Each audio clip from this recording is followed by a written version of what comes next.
Молдовада Халклар арасы Республика институду офисин башы Кшишков Лисик студентлері анаты лекциясыны темая. Европа интеграция, Европа Берлина азасы олмак недир. Кшишков Лисик лафидерде енглез делинде, да студентлер ону анардалар. Мусафир анаты аңгы файдалары хем гарантиялары верер Европа Берли она герян девлетлері. Лекция биттинен студентлер кейінді сорушларыны сордулар. Студентлерин бери сорду, не файдайы казаныр Европа Берли Молдова hem Gagauzya ilerlemek için para vererken buna Kshishkov Lisik böyle cevap verdi.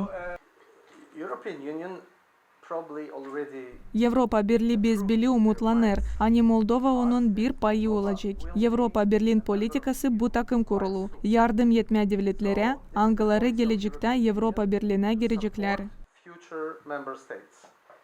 Gagauzya Başkanı Irina Vlach çizgiledi Avrupa Birliği'nden beraber çalışmaların faydalarını. У Европы чуть другие принципы, для них очень важно равномерное развитие. Onlar için pek önemli her taraftan ilerlemek. Hem ben pek beğenirim onların yardımını küçük halklara. Eğer biz Gagauzlar kendi kendimize zahmet etmeyeceğiz, biz başarılı olmayacağız. Avrupa Birliği çok yardım eder ki gençler kaliteli öğrensinler. Kimi studentler Avrupa Birliği'nin türlü devletlerine gittiler. Onlar açıkladılar hani Avrupa'yı pek beğendiler. Получается, в прошлом году я первый раз была за границей, это была как раз Европа, это была страна Германия. По пути туда я посещала и другие страны.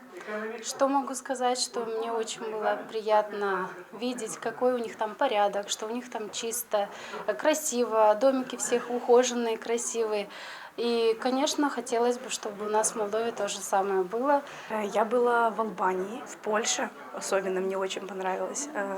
Да, мне кажется, там люди по-другому живут. Во-первых, у них более высокие зарплаты, более высокий уровень жизни. Moldova Avrupa Birliği azası olmak için kandidat statusunu kabul etti Kirese'in 23'ünde. Ama insanların düşünmekleri bunun için dil bir türlü. 13'tan alındı karar anlatma studentlere Avrupa Birliği'ne girmek faydaları için.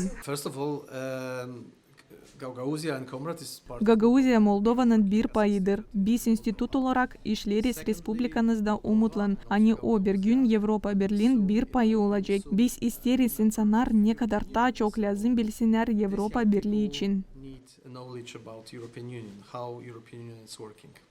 Sonra Irina Vlach hem Kshishkov Lisik uğradılar Komrat'taki Dmitri Mavrodia adına liseyine. Orada 3. klasta geçtiği resimcik dersi Gagauz dilinde.